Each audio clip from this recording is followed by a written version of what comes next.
The biggest change that my students are experiencing who are from rural areas has been immigration. That's the biggest thing. And they don't talk about it very much. But it definitely has had an influence on what happens in their communities. And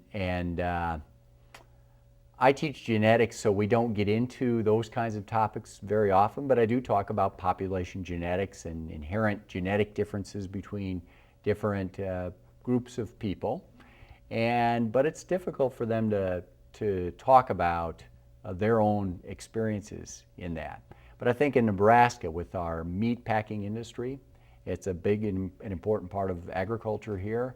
And the fact that a lot of those jobs are jobs taken by immigrants, it has a huge influence on our rural community folks.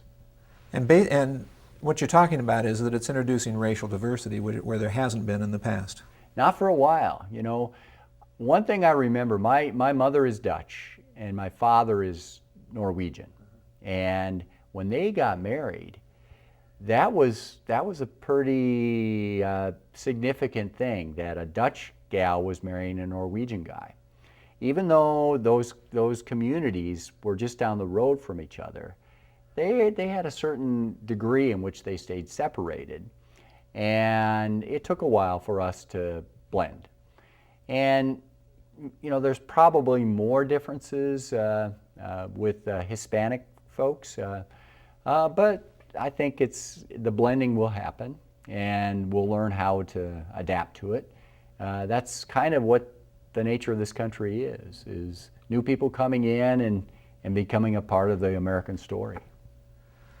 I'm hearing you say that your kids aren't comfortable talking about this influx or the immigration and the racial differences. Mm-hmm.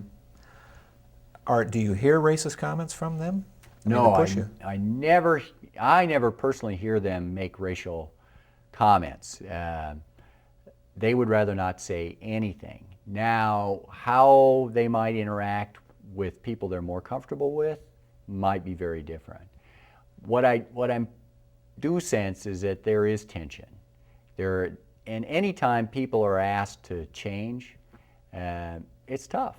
And I think there's a natural fear of the unknown that everybody has.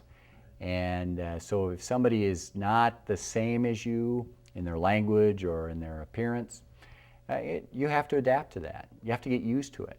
And so I think they've done a pretty good job of adapting, but it takes time.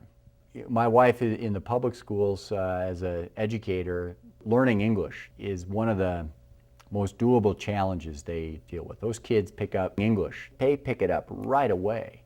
There's a lot of other issues, learning issues that are much more challenging that she encounters.